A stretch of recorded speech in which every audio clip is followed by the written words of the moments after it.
Only Jesus TV. Praise God. Ẹ jẹ́ ká wo pásítọ̀ tó wà lókè yẹn. Orúkọ pásítọ̀ yẹn ni Bernard Mulongo. Àwọn Mùsùlùmí ti pa ní ìlú Uganda. Kí ni ẹ̀ṣẹ̀ tí arákùnrin yìí ṣẹ̀ tí àwọn Mùsùlùmí fi pa ní ìlú Uganda? Ẹ̀ṣẹ̀ tó ṣẹ̀ ni pé ó lọ ṣe debate, public debate pẹ̀lú àwọn Mùsùlùmí. Ẹ wá gbọ́n tí wọ́n ló ṣe o. Ṣé ìwọ tó agree kó fẹ́ báyàn ṣe debate? Ṣé o mọ̀ nǹkan tó wà nínú ìwé ẹ tẹ́ ẹ kọ kalẹ̀ nípa ànábì yín àti nǹkan tó wà nínú Quran? Ṣèbí torí pé o dáńtọ́ ló ṣe pèèyàn. Wáì tó wá jẹ́ pé ńgbà tí ẹ wá pe ẹni yẹn bọ́ta ìṣẹ̀lẹ̀ padà pa ẹja gbẹ́sẹ̀ tọ̀ ló ṣẹ̀. Ó ní a pastor president at the Interfaith Dialogue and Debate, David Omala said, Imam Hassan Musa was angry with the pastor Mulongo after the event at which two prominent Muslim women publicly convert to Christianity. Wọ́n ní inú bí Imam Hassan tọ́lọ́ba sọ̀rọ̀ bẹ́ẹ̀ wípé inú bí gan torí pé àwọn Mùsùlùmí obìnrin kan wọ́n gba Jésù lọ́jọ́ náà, wọ́n fi Ìsìlámù lẹ̀ níbi dìbéètì yẹn. Látara nǹkan tí wọ́n gbọ́ tí wọ́n jọ ń sọ, wọ́n rí pé yes, ọ̀nà leléyìí, igbó leléyìí. Ẹ wá gbàgbọ́, ó ní Pastor Mulongo spoke convincingly at the debate, and afterward, Musa warned him, Bena, you deserve death for blasphemous deed and leading our people to that false religion. Wọ́n sọ pé àwọn ọ̀rọ̀ tí pásọ̀ yẹn ń sọ, ó convince èèyàn láti rí pé Kristi ní ọ̀nà. Nígbà tó ṣe nǹkan yẹn táwọn obìnrin yẹn gba Ìsìlámù báyìí, inú bá bí Musa, Hassan Musa yẹn, inú bá bí pé ìmáàmù yẹn, inú bí pé ó jẹ̀bi kú, ó yẹ kán pa ọ́ ni. Torí pé ó sọ ọ̀rọ̀ òdì, ó sì tún lead àwọn èèyàn lọ sínú Christianity. Ó lead wọn ní false religion. Tó bá pé false religion ni, báwo ni wọ́n ṣe rí àwọn èèyàn win ní so wọn? Nígbà jẹ́ pé wọ́n rí ọ̀rọ̀ òtítọ́ gbọ́. Ẹ wá gbọ́, ó ní it is not right for you to use the holy book Quran to mislead our member according to Pastor Omala. Wọ́n sọ wípé àfọ̀yẹ́ wọn sọ, ìmáàmù yẹn sọ pé ó lẹ́tọ̀ọ́ láti lo Kùránì àbí àwọn òwe mímọ́ wa láti fi mú àwọn èèyàn kúrò nínú ẹ̀sìn. Ẹ jẹ́ ká máa wò ó. Àwọn Mùsùlùmí máa ń tako Bíbélì o, wọ́n máa ń ba Bẹ́ẹ̀bù jẹ́ o, wọ́n mislead àwọn Kìrìsìtẹ́nì, kò sí Christian tó pa wọ́n. Fúnra ara yín lẹ́sẹ̀ ti debate tí wọ́n dẹ̀ wà, ẹ dẹ̀ padà pa ẹni yẹn.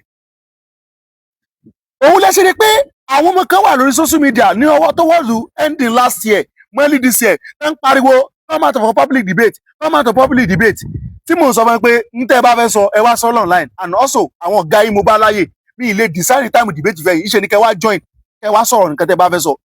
Torí wípé a mọ̀ pé apààyàn ni wọ́n. Mùsùlùmí tí ó pààyàn ojú ló ń rọ́.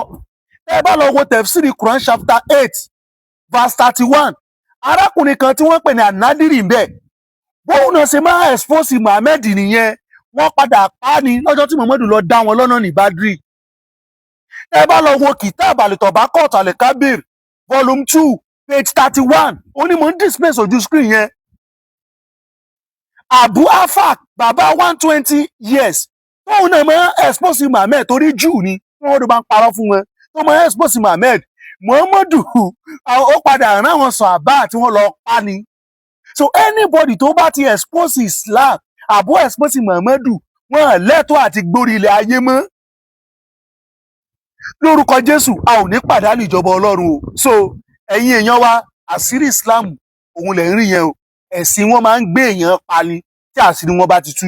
Kò dẹ̀ sí rọ́bẹ̀, kò síbi tó o lè gbé mi lọ tí mi ní defend lè, torí tí mo rí kànú ìwé yín àti nǹkan tẹ̀ ń ṣe tí story ń gbé òun là ń sọ. Bí wọ́n ṣe pa ẹni ẹlẹ́ni dànù nìyẹn o, ọmọ ọlọ́mọ, ẹ̀gbọ́n ẹlẹ́gbọ́n, àbúrò alábùúrò, ọkọ ọlọ́kọ, ọ̀rẹ́ ọlọ́rẹ̀ẹ́, ẹbí ẹlẹ́bí, bí wọ́n ṣe pa dànù nìyẹn o. Nítorí kíni? Lórúkọ wípé ẹ̀ ń jà fún Allah, ẹ̀ ń jà fún Muhammadu. Ẹ̀mí tẹ́ ẹ lè dá tẹ́ ẹ̀ ń pa, tẹ́ ń pa. Nígbà tẹ́ invite èèyàn wá sí debate, nígbà tẹ́ invite èèyàn tẹ́ pè èèyàn wá sí debate, ẹ dẹ̀ mọ̀ bí debate ṣe máa ń rí. Ní pé èèyàn méjì ló máa fa abẹ, ẹnìkan ni abẹ ló máa gé lọ́wọ́. Now kò wá favour yín nìyẹn. The next thing ni pé kẹ́ wá pa ṣé ó yẹ kó rí bẹ́ẹ̀ ṣó yẹ kó rí bẹ́ẹ̀ ẹ wo ms bàbá náà ó jáde lórí fídíò yìí ó sọ̀rọ̀ o ẹ wá lọ gbọ́ nǹkan tí ms bàbá náà tí ó sọ ọ̀pọ̀lọpọ̀ lẹ máa rí nínú fọ́nrán yìí torí evangelist Noah náà wọ́n tún máa padà jáde wá lẹ́yìn ìgbà tí ms bàbá bá sọ̀rọ̀ tán tó arákùnrin kan náà ń dráàgì evangelist Noah pé kóun náà máa bọ̀ wá síta kó wá ṣe debate pé kí wọ́n tún lè pa òun náà àbí gbogbo ẹ̀ lẹ máa rí nínú fídíò yìí ẹ máa rí ẹ bá mi ṣí ẹ jẹ́ kó lọ viral gan ó yá. mo rò bí gbogbo wa la rí ọ̀dọ́mọdékùnrin tí àwọn mùsùlùmí pa nítorí pé ó lọ ṣe debate ojúkojú láàrin òun àti imam. wọ́n ní a 25-year-old Uganda pastor was unalived hours after participating in a public Christian-Muslim debate where two Muslim women reportedly converted to Christianity. ó lọ bá wọn ṣe ìfàǹfà Kristẹni ló dáa àwọn tibí ní Mùsùlùmí ló dáa bó ṣe ń gbé ẹ̀rí jáde ní tìkẹ́tìkẹ́ àwọn tibí náà ń gbé ẹ̀rí jáde àwọn obìnrin yẹn wá wò pé ó dàbẹ́ ní pé òkùnkùn ní Islam yìí o àwọn obìnrin méjì wọ́n bá kúrò ní Islam lọ́n bá di Kristẹni. Witnesses said Pastor Bernard Mulongo was threatened afterward by Imam Hassan Musa, who allegedly told him, "You deserve death for leading Muslims to Christ." Àwọn tí ọ̀rọ̀ yìí ṣojú wa sọ pé àwọn Mùsùlùmí àti Imam wọ́n bá bẹ̀rẹ̀ sí dúnkokò mọ́ pásítọ̀ yìí pé a máa pa ẹni pẹ̀lú nǹkan tó ṣe yìí ó ti kó àwọn èrò wa lọ sí inú Kristẹni. Later that evening, after a radio interview, armed men on motorcycles stopped Mulongo and his friend. The friend escaped, but Mulongo was captured and later found dead with multiple injuries. Lẹ́yìn ọ̀rẹ́yìn nígbà tó ń lọlé, òun ni àwọn Mùsùlùmí kan bá dá dúró òun àti ọ̀rẹ́ ẹ̀ sá lọ. Lọ́rọ̀ kan ṣá, pásítọ̀ yìí, arákùnrin yìí, ọ̀dọ́mọdékùnrin yìí, àwọn Mùsùlùmí ti pa. Police are investigating the murder and Musa is considered a suspect but remains at large.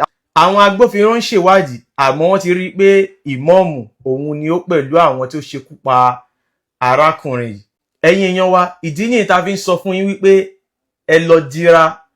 Ẹ̀sìn Islam ò wá bá wa ṣeré, wọ́n gbé wá kí wọ́n pa gbogbo àmì ìdánimọ̀ wa, kí wọ́n pa gbogbo wa, kí wọ́n pa ìtàn wa rẹ́, kí wọ́n gba ilẹ̀ wa. Ẹ jẹ́ ká wá lọ wo nǹkan tó wà nínú Quran. Ọ̀rọ̀ Quran ni ìmọ̀ọ̀mù tẹ̀lé. Ẹ ká lọ sí Quran chapter 5 verse 33. Ó ní ẹ̀san àwọn tó ń gbógun ti Allahu àti òjíṣẹ́ rẹ̀ tí wọ́n sì ń ṣe ìbàjẹ́ lórí ilẹ̀ ni pé kí ẹ pa wọ́n tàbí kí ẹ kàn wọ́n mọ́ igi àgbélébù tàbí kí ẹ gé ọwọ́ wọn àti ẹsẹ̀ wọn ní ìpàsípayọ̀ tàbí kí ẹ lé wọn kúrò nínú ìlú wọn. Ìyẹn ni ìyẹpẹrẹ fún wọn nílé ayé, ìyà ńlá sì ń bẹ fún wọn ní ọ̀run. Ṣé rí bá ṣe ń bá àwọn Mùsùlùmí ṣe ìfàǹfà tá à ń béèrè lọ́wọ́ wọn pé ẹ̀sìn tẹ́ ń ṣe yìí ẹgbẹ́ òkùnkùn ni, Allah yóò kí n ṣọlọ́run. Lójú àwọn Mùsùlùmí à ń gbógun ti Allah àti òjíṣẹ́ ẹ̀ ni. Nǹkan tí Allah dẹ̀ sọ fún àwọn Mùsùlùmí ni pé ẹnikẹ́ni tí ó bá gbógun ti Allah àti òjíṣẹ́ ẹ pa irú ẹni bẹ́ẹ̀. Tí ẹ bá rí pa ẹ kàn mọ́ igi àgbélébù. Tí ẹ bá rí kàn mọ́ igi àgbélébù ẹ gé ọwọ́ àti ẹsẹ̀ ẹ̀ ní ìpàsípayọ̀. Tí ẹ ò bá rí nǹkan yẹn ṣe ẹ fòró ẹ̀ kẹ́ lé kúrò nínú ìlú ẹ̀. Ìyẹn ni ìyẹpẹrẹ fún onílé ayé tó bá tún wá dé ọ̀run pó tún máa jẹ ìyà. Ẹ̀yin èèyàn wa, ẹ̀sìn Islam láti òkè délẹ̀ irọ́ ni. Gbogbo nǹkan tá à ń sọ fún yín òdodo ni. Ṣé wá rí nǹkan tá à ń sọ fún yín lénìí? Á dá kẹ́ tètè gbọ́ wa lénìí torí àwọn àrọ́mọdọ́mọ wa tó ń bọ̀ lọ́la kán bá lè ráyé gbé. Torí bí bẹ́ẹ̀ kọ́, àwọn Mùsùlùmí yìí máa kó àwọn àrọ́mọdọ́mọ wa lẹ́rú, wọ́n máa kó wọn sí abẹ́ wọn, wọ́n máa jẹ gàba lé wọn lórí. Ẹ jí kẹ́ tètè gbọ́ ìkìlọ̀, ẹ padà lọ sí ilé yín. Ọlọ́run Olódùmarè ò ní nǹkan kan ṣe pẹ̀lú Islam. Wọ́n dá Islam lẹ̀ láti máa fi jagun gbalẹ̀ ni. Àwọn àáfàá àwọn tẹ̀dẹ̀ ń rí tí wọ́n ń polongo Islam yìí, wọ́n fẹ́ kó wa lẹ́rú ni, wọ́n fẹ́ kó wa sí abẹ́ wọn, wọn ò fẹ́ ṣiṣẹ́, wọ́n dẹ̀ fẹ́ máa jẹ, wọ́n fẹ́ jẹ gàba lé wa lórí. Wọ́n ń tà wá lẹ́rú fún ìran Lárúbáwá ni. Ẹ jí, ẹ má sùn, ẹ padà lọ sí ilé yín. Nǹkan tí wọ́n bá ń ṣe nílé yín ni kẹ́ lọ máa bá wọn ṣe. Kẹ́lì so bá yẹ kó o dá ẹ lójú ọ̀hún wá sọ̀rọ̀ náà wá sọ̀rọ̀ tó wà kó o dá ẹ lójú pé òun lè kọ̀fà pé o mọ̀ èké tó gbé dání tó ń sọ ètò lè bẹ́ẹ̀dẹ̀ ó ṣe wọ́n pàdé Yusuf Adépọ̀jù kó wá ṣe wọ́n ń pè sí debate àwọn tó ń pè é pé kó wá sí debate ó ṣe wá síbẹ̀ kó wá bọ̀ ṣe debate tó wà pé ó dá ẹ lójú òwò akọ́wà wá sọ̀rọ̀ náà àmọ́ sọ̀rọ̀ dáadáa wo òpó náà aláìláìka ẹranko ẹlẹ́ranko yìí tó bá wá followers wà mọ́ ibi tí àwọn followers yẹn sí òun ní àti mọ̀ sọ̀rọ̀ kó mọ̀ bá kó mọ̀ sọ̀rọ̀ lọ́wọ́ láì kó mọ̀ bá kó gbé gíga ẹ̀bẹ̀ sí kan jẹ́ wọ́n máa lẹ́ranko yìí ọlọ́run máa bá tẹ̀jẹ́ ọlọ́run. now ní ọ̀sẹ̀ẹ̀sẹ̀ jáde pé àwọn mùsùlùmí ẹgbẹ́ yín ṣe pa ẹnìkan ní Uganda everybody mọ̀ wọ́n wá sórí DM mi ó wá ń sọ wípé tí wọ́n pò dá mi lójú kí n bọ́ta kí n wá pàdé ẹnìkan bì kan ṣé ẹ ti gba owó ẹ̀mí mi ni àbí bó o because ẹni tó sọ pé ó ń bọ̀ níbì kan pé kí wá pàdé ẹ̀ mo ti challenge fún debate several times ó lóun ò gba public mo lókè já sí online wà nù studio kí n wà ń bí kò dá mi lóhùn so ìsín ẹ̀wọ̀n ẹni tẹ́ pa àbí bẹ́ẹ̀ kọ́ lórúkọ Jésù ọ̀pọ̀lọpọ̀ nílò èmi ò ní ìdá ti ṣépè fún yín because mo mọ̀ nǹkan tó ń ṣe yín nǹkan tó bí yín sí nù nǹkan tó bí yín sí ẹ máa fílípì yẹn pé bó ni wọ́n ṣe lè máa sọ báyìí nípa ẹ̀sìn wa bó mo bẹ̀ yín torí tọ́lọ́run ẹ lọ ṣèwádìí lórí àwọn nǹkan tá à ń sọ tá à ń kàánú wé yín tó bá pè irọ́ là ń pa ìtara ò ṣe ìtara ò sì dé ìjọba Ọlọ́run ìtara lórí irọ́ kò dé ìjọba Ọlọ́run o ìtara lórí òtítọ́ àti òdodo ló máa ń múyàn dé ìjọba Ọlọ́run ṣé wàá rí èrè tẹ̀ ń ṣe yìí pẹ̀lú èpè tẹ̀ ṣe yẹn ẹ sì máa fẹnu yẹn wàásù ìjọba Ọlọ́run last ẹ dẹ̀ máa jèrè ọkàn àwọn èèyàn máa tara yín wá sọ́dọ̀ Jésù ní orúkọ Jésù Kristi Olúwa wa ni mo gbàdúrà àmín gbogbo ẹ̀yin tẹ́ ẹ bá fẹ́ràn máa yẹn náà tẹ̀sí fìjẹ́ kó rí bẹ́ẹ̀ fún ẹ sọ pé àmì fún un ẹ mọ̀ sí pé fún comment section Jesus is the only way. Ó lágbára ó gbẹnu tán o ẹ̀rí nǹkan báyìí ojoojúmọ́ day by day ojúmọ́ kan ìṣẹ̀lẹ̀ kan onírúurú la ó máa gbọ́ ẹ̀rí bí àwọn ẹ̀dá ṣe ń gbẹ̀mí ẹ̀dá ẹgbẹ́ wọn nítorí ẹ̀sìn wọ́n tún expect kí evangelist Noah jáde wá kó wá ṣe debate ojúkojú kó wá ṣe debate ìta gbangba àmọ̀ràn mi fún gbogbo ẹ̀yin apologetic ni pé ẹ má jáde lọ ṣe debate pẹ̀lú ẹnikẹ́ni o bẹ́ẹ̀ ṣe wà ní studio yín tẹ̀ ń ṣiṣẹ́ ìránṣẹ́ yín jẹ́jẹ́ yẹn náà ni kẹ́ máa ṣe o ṣùgbọ́n mo ṣàmọ̀ pé ẹ̀yin mùsùlùmí tí ẹ nínú dúdú sí ìtàjẹ̀ sílẹ̀ tó bá yá mo ṣàmọ̀ pé kò sẹ́ni tó máa gbé sílé ayé gbogbo wa náà máa kú níjọ́ kan ni ẹ̀yin mùsùlùmí kan dẹ̀ wà tẹ́ jẹ́ pé ẹ bẹ̀rù Ọlọ́run ẹ mọ òtítọ́ ẹ mọ òdodo gbogbo nǹkan táwọn mùsùlùmí wọ̀nyí ń ṣe kò tẹ́ yín lọ́rùn ṣùgbọ́n kí la ṣe fẹ́ ṣe é sí kò sí ohun tẹ́ fẹ́ ṣe fún wọn oníkálukú lómìnira láti ṣe nǹkan tó bá wù àmọ́ ṣá mo mọ̀ pé bí ìdà ìjọba ò bá báyìí ìjọba táyé ìdà ìjọba ti Ọlọ́run ó máa bá gbogbo ẹ̀yin oníṣẹ́ ibi ẹ ṣe ẹ̀yin náà ẹ̀hun tẹ́ bá rí sí fídíò yìí ẹ sọ ní comment section ẹ bá wa like kẹ̀dẹ̀ share bákan náà láìpẹ́ á tún padà wá ní àlàáfíà.